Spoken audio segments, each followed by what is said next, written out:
সমস্ত পাপের জন্য আল্লাহ তাদেরকে ধরেছিলেন। দেখি ওই পাপগুলো এখন বাংলাদেশে আছে কিনা।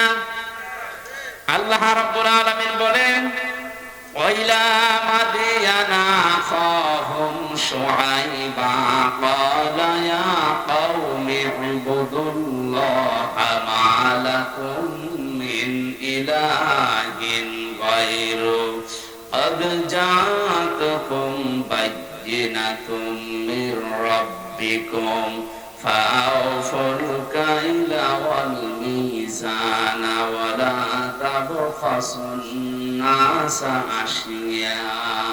أشياءهم ولا تفسدوا في الأرض بعد إصلاحها ذلكم خير لكم إن كنتم مؤمنين الله أكبر। আমি শুআইবকে পাঠিয়েছিলাম মাদিয়ান শহরে তার ভাইদের কাছে। এ কোরআনে অনেকগুলো নবীর দাওয়াতি সিস্টেম দেওয়া আছে, তারা দাওয়াত দিত এই কায়দায়, এই পদ্ধতিতে। এখানে শুআইব আলাইহিস সালামের নাম দিয়ে আল্লাহ কিছু শিক্ষা দিতে চেয়েছে। একটু ভালো করে শুনুন। হযরত শুআইব আলাইহিস সালামকে মাদায়েন শহরে তার ভাইদের কাছে আল্লাহ পাঠিয়ে বললেন, তুমি দাওয়াত দাও, হে আমার জাতির লোকেরা, আল্লাহ বাদে কোনো মাবুদ নেই, ইলাহ নেই, ইবাদত পাওয়ার যোগ্যতা কারো নেই। আমরা যারা সত্যি নবীদের উত্তরসূরি দাবি করছি, আল্লাহর কসম আমরাও কিন্তু এই কথাই আপনার কাছে বলছি। আল্লাহ ছাড়া ইবাদত পাওয়ার যোগ্যতা কারো নাই। এই জন্য সহজ ভাবে বলি, লা ইলাহা ইল্লাল্লাহ, আল্লাহ বাদে ইবাদত পাওয়ার যোগ্যতা, উপাস্য হওয়ার যোগ্যতা দুনিয়ায় আর কারণে। এই কথা বললেই হিন্দুরা রাগ করে, কারণ ওদের দেবতা একটা দুইটা না, কয়টা? 33 কোটি। ওদের দেবতা 33 কোটি। এই জন্য ওদের রাগ হবে। আল্লাহ ছাড়া ইবাদত পাওয়ার, উপাসনা পাওয়ার যোগ্যতার কারণে এই কথা বললে ইহুদির মন আপনি পাবেন না, খ্রিস্টানের মন আপনি পাবেন না। ওয়ালান তারদা আনকাল ইয়াহুদ ওয়ালান নাসারা হাত্তা তাত্তাবিআ মিল্লাতাহুম কুল ইন্না হুদাল্লাহি হুয়াল হুদা। হে নবী, কখনো ওরা আপনার পদে ইহুদি খ্রিস্টানরা রাজি হবে না যতক্ষণ আপনি তাদের যে ধর্ম অনুসরণ না করবেন। ওদের ধর্মে খোদা কয়জন? 33 কোটি। কারো 3 জন, কারো 2 জন। বিভিন্ন জিনিসকে তারা খোদা হিসাবে মেনে নিয়েছে, উপাস্য হিসাবে ইবাদত পাওয়ার যোগ্যতা তারা ভাগ ভাগ করে দিয়েছে। একমাত্র জাতি মুসলিম। 175 কোটি মানুষের ভেতরে হয়তো ভুল ত্রুটি থাকতে পারে, কিন্তু লা ইলাহা ইল্লাল্লাহর ব্যাপারে কোনো পার্থক্য আমাদের নেই। আমরা মনে প্রাণে বিশ্বাস করে এ কথা কাজে লাগাতে চাই, আল্লাহ ছাড়া ইবাদত পাওয়ার যোগ্যতা কারো নাই, উপাসনা পাওয়ার যোগ্যতা কারো নাই। নবীদের দাওয়াত এইটা ছিল, ইয়া কওমি ইবুদুল্লাহ মা লাকুম মিন ইলাহিন গায়রু, আল্লাহর ইবাদত করো কারণ তিনি ছাড়া কোনো ইলাহ নেই। এরপরেই হযরতে শুআইব আলাইহিস সালাম তার জাতির লোকের কাছে যেই মেসেজটা দিয়েছেন, নবীদের দাওয়াতি পদ্ধতি আপনাকে আমি বলছি। قد جاءتكم بينة من ربكم, অবশ্যই তোমাদের রবের পক্ষ থেকে তোমাদের কাছে স্পষ্ট দলিল, প্রমাণ, নিয়ম নীতি, আইন কানুন এসেছে। সে আইনের ভেতরে 2টা কথা এখানে আল্লাহ পাক দিয়েছেন, ফাউফুল কাইলা ওয়াল মিজানা ওয়ালা তাবখাসুন নাসা আশিয়াআহুম। 1 নম্বরে তোমরা ওজনে কম বেশি করবে না। কিসে? সবাই বলেন এই ওজন বলতে শুধু দাড়ি পাল্লার ওজন। এখন তো অনেকে দাড়ি পাল্লায় তুলে দেওয়ার চিন্তা আছে। হাইকোর্টের সামনে বিশাল একটা দাড়ি পাল্লা টাঙানো আছে, 2 দিকের মাপই সমান। এটা দ্বারা দেশের জনগণকে বোঝানো হচ্ছে যে ন্যায় বিচার ছাড়া এখানে কিছু চলে না। দাঁড়িপাল্লা মানে কি? মানদণ্ড। দাঁড়িপাল্লা মানে ন্যায় বিচারের মানদণ্ড ওইটা, এদিকেও যেমন এইদিকেও যেমন, কোন দিকে একেবারে কম বেশি নেই, সমান সমান। প্রাইমারি স্কুল থেকে বিশ্ববিদ্যালয় পর্যন্ত যারা শিক্ষকতা করছেন, এটা যেহেতু রেকর্ড হচ্ছে, কালকেই তামাম দুনিয়ায় ছড়াবে।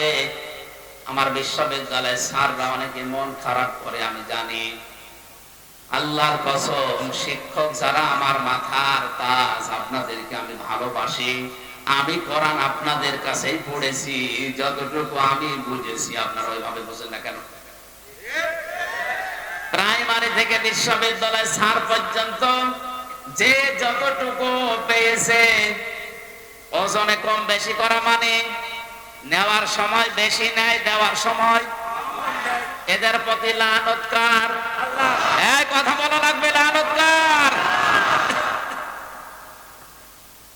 বিশ্ববিদ্যালয় স্যার হওয়ার জন্য কত জ্ঞান লাগে এটা আমি নিজে অনার্স মাস্টার্স করতে গিয়ে দেখেছি।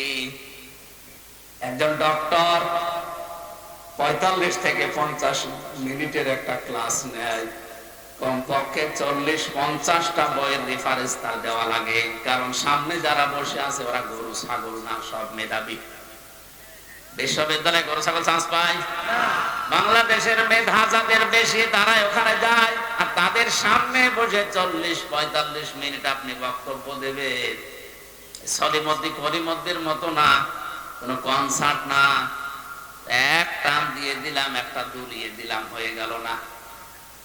অন্তত বিশ্ববিদ্যালয়ে যারা ক্লাসের মতো ক্লাস নেয় তাদের 40-50টা বইয়ের রেফারেন্স দেওয়া লাগে।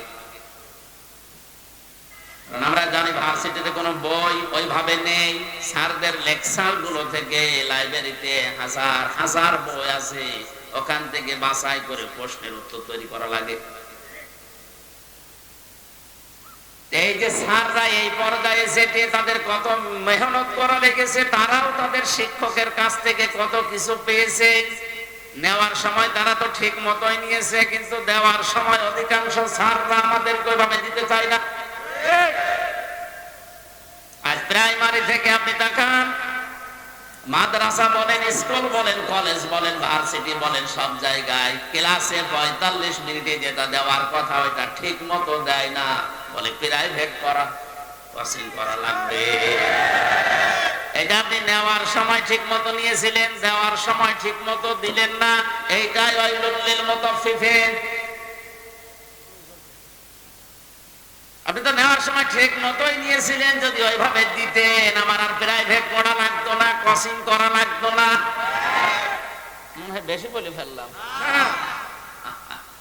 এইটাই চলছে অধিকাংশ ভার্সিটির স্যাররা, রাজশাহী বলেন, কুষ্টিয়া বলেন, বরিশাল বলেন, চট্টগ্রাম বলেন, এই সমস্ত জায়গা থেকে ঢাকায় যে প্রাইভেট ভার্সিটিতে ক্লাস নেয়। সরকার আপনারা যেখানে রেখেছে এই জায়গায় আপনি যতগুলো টুকু পেয়েছিলেন ওইটা ডেলিভারি দিতে পারেন না। হযরতে শুআয়ব নবী এই কথা তার জাতির কাছে বললেন যে তোমরা ওজনে কম বেশি করবা না।